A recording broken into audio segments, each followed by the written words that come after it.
Hi hello I am doctor Narayanasamy.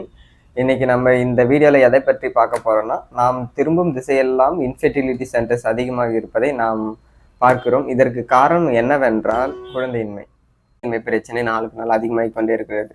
குழந்தையின்மைனா என்ன, எப்போது treatment செய்யணும், யார் ட்ரீட்மெண்ட் செய்யணும், குழந்தையின்மை எப்படி சரி செய்யலாம், பெண்களுக்கு மட்டும்தான் குழந்தையின்மை பிரச்சனை இருக்கான்னு பார்க்க போகிறோம். மெயினாக ஒரு தம்பதியினர் 1 வருடம் எந்த ஒரு கருத்தடை சாதனமும் கருத்தடை மாத்திரையும் பயன்படுத்தாமல் குழந்தை பெற்றுக்க நினச்சி தொடர்ந்து உறவில் இருந்தும் கர்ப்பம் ஆகாமல் இருப்பதை குழந்தையின்மை என சொல்வோம். 1 வருடம் ஆகியும் உங்களால் கர்ப்பமாக முடியாமல் போனால் கண்டிப்பாக நீங்கள் மருத்துவரை சந்தித்து உடல் பரிசோதனை செய்து கொள்வது அவசியம். யார் ட்ரீட்மெண்ட் எடுக்கணும்னா, கணவன் மனைவி இருவருமே மருத்துவமனைக்கு சென்று செக் பண்ணிவிட்டு யாருக்கு பிரச்சனை இருக்கோ அவங்க ட்ரீட்மெண்ட் எடுத்துக்கலாம். சிலருக்கு மனைவிக்கு மட்டும் பிரச்சனை இருக்கலாம், சிலருக்கு கணவருக்கு மட்டும் பிரச்சனை இருக்கலாம், சிலருக்கு இருவருக்குமே பிரச்சனை இருக்கலாம்.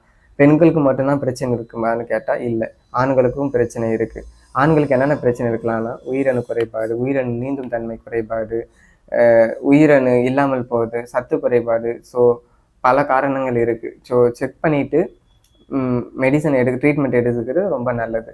இனி அடுத்தடுத்த வீடியோவில் குழந்தையின்மை பற்றியும் எப்படி ஈஸியாக கர்ப்பம் ஆகலான்னு, எதனால் இந்த குழந்தையின்மை பிரச்சனை வருது என்பதை பற்றி இன்னும் டீட்டெயிலாக பார்ப்போம். எதனா டவுட் இருந்துச்சுன்னா கமெண்ட் பண்ணுங்கள். தேங்க்யூ.